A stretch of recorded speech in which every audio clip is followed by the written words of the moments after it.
Welcome back to Overtime here on WOTM. Mark, this is a really interesting time in college baseball. The regular season is starting to dwindle down a little bit. Teams in the SEC looking to get into that top 12, get into the SEC tournament, and then maybe cross your fingers that you can get a berth into the NCAA tournament. Auburn is a team that a lot of people at the beginning of the season had a lot of questions about going into the year, but ended up picking up a game against LSU, a big walk-off win, 2-1. Won 1 of 3 in that series, but as of right now, they'd be in the SEC tournament. For Auburn, we'll take a look at those highlights as Auburn knocked off LSU. But one of the things I think about with this baseball team, just overall, and just with the SEC overall, is it's not as powerful. It's a good league, but I think a lot of the teams that we expected to be really solid, like Auburn, have been kind of a disappointment, and there's been a bit of a surprise. To look at a team like Arkansas has been a surprise baseball team, and a team like Ole Miss has been also a pretty good surprise team. But the dominance just hasn't been there overall in this league, and I think it should be interesting to see how the SEC fares when you take it outside of the conference and we go to the NCAA tournament and go to the regionals. Auburn looking to be one of those teams that they essentially would have to win the SEC tournament to even get there, but. It's been an interesting and kind of a weird year, I think, overall for the SEC. Well, I think that Auburn, they lost so many of those close games early on. And their pitching, I mean, they have the second worst ERA in the SEC, only Missouri's worst. They're second in the SEC, though, in home runs. Right. They're a power team. They can score runs. They're 284, they're like right in the middle of the pack as far as batting average. But they got a lot of extra base hits, and they're going to put numbers up on you offensively. Can they stop you, though, on the other side? Right. I don't know if they can. And that, to me, is my biggest worry if I'm an Auburn fan. Can they pull it together enough? Can they patch together this pitching staff enough to get them? Once you get into the tournament and then you're playing back-to-back days, double elimination, everybody's dealing with shortages as far as pitching is concerned, unless you get just that dominant guy that can be the only guy out there for one game and kind of rest people. Right. But most of the time, you're dealing with just pitching changes and constant chaos in these conference tournaments. So I think that will be something probably to their advantage, right, if they could get in. But they got an offense that could score with anybody. And if they get in, they might be a problem for some of those teams. Exactly. And the SEC tournament is really not built for the 12th seed to win. It's kind of built for the 1, 2s, and 3s. And what you're seeing now is the walk-off hit by Brady Moore to give him that big win over LSU. Final score in that one was 2-1. And Brady Moore talked today about that big walk-off hit against the Tigers. My mind is just get my foot down, be on time. The guy came in throwing a little harder than what we've seen all weekend. And my mindset was just get my foot down, be on time, and get a good pitch to swing at. And whatever happens from there happens. Come through for your team. What was that feeling like? Oh, it's just awesome. Just feel like those guys we're all grinding every single day, and the cards hadn't fell our way a couple times, but to get one to fall for us today, it was really special.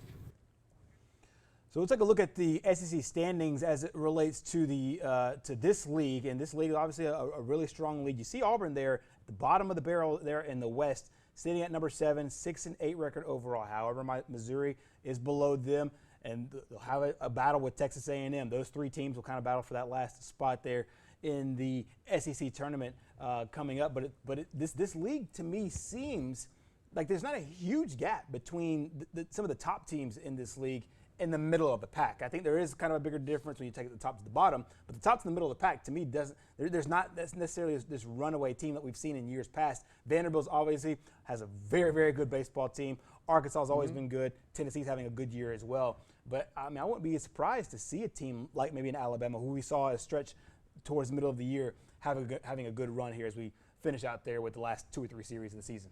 I mean, basically, these are going to come down to if you have one lights-out guy, like I know Arkansas's got Coops. That's this guy's got 0.72 ERA. Right.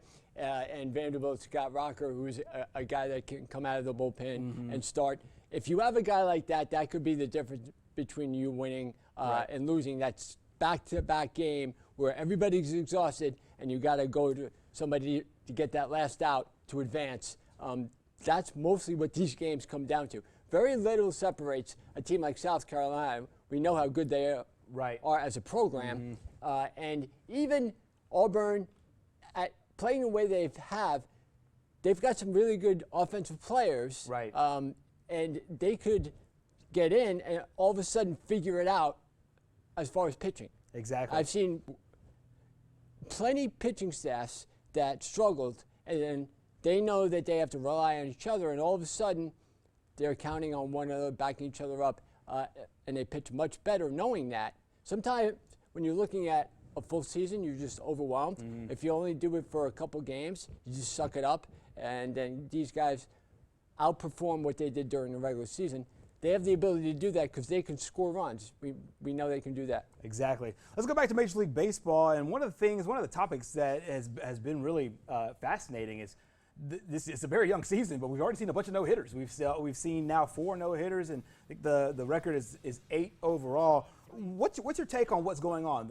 We're seeing a lot of strikeouts because you're seeing a lot of guys just swing for the fences. But the last one, the guy you're seeing right now, is Wade Miley, who registered a no-hitter. We've seen now a bunch of these over the course of the year, and it's seemingly to be one of these things where they're taking advantage of the fact that we're going home run or nothing in baseball right now. Yeah, and the other thing that's really interesting too is these guys were not lights-out guys. Right? Last year, those 4 pitchers were combined 3 and 14 with a 4.70 ERA. Those guys have thrown 4 no-hitters already, and we're not even at Memorial Day. Right. So that in itself is very strange. The Indians have been no-hit twice. That's team's never been no-hit 3 times in a season.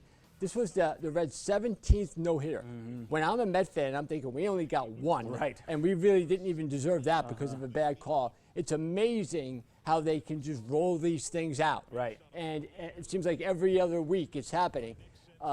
Only 2 or 3 teams have more than the Reds do in franchise history. So the other thing is that we're seeing, Ohtani with hitting home runs, pitching, things that we haven't seen since like the early 20s. That's right. So, and some of the pitchers like DeGrom's putting up historical numbers.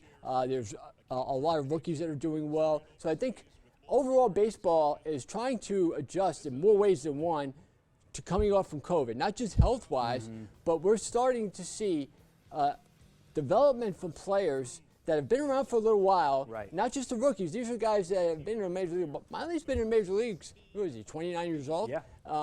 So I think that there's a lot you cannot explain about this year. I'm trying to look at it. I'm like, where did these guys come from? Right. You just don't know. But it's nice to see because there are some historic things going on. Next thing we'll take a look at is some of the National League starting pitchers. We'll start with the guy that just threw that no-hitter, and he's one of a bunch that we're seeing great performances of so far right now. You didn't expect a guy like Wade Miley to be on the list, but you did expect Clayton Kershaw, obviously both having good seasons. Yeah, and Noah is a guy that has 2 home runs for the Braves, and he's been really one of the savers for the Braves when they haven't been playing well. Flaherty's a guy who's got nasty stuff. 6-0, you just cannot hit him. And, of course, Kershaw and Urias.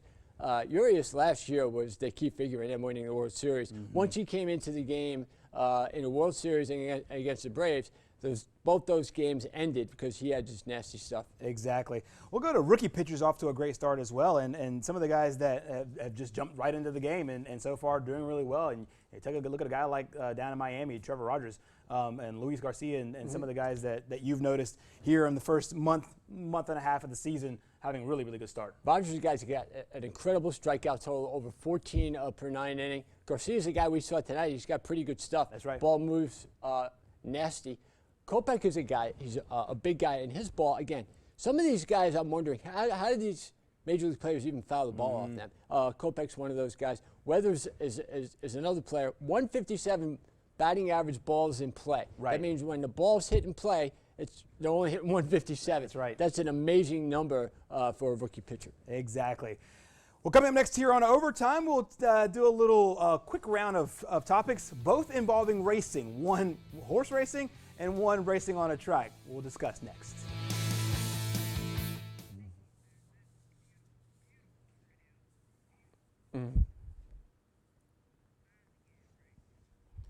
Can't get right. And we'll hit both of these real quick. So I'll just ask you that first one, Medina Spirit. What do you think they should do? And then straight to DK Metcalf, how impressed we were with them. And then we'll get out to the segment. What do you think they should do with Baffert?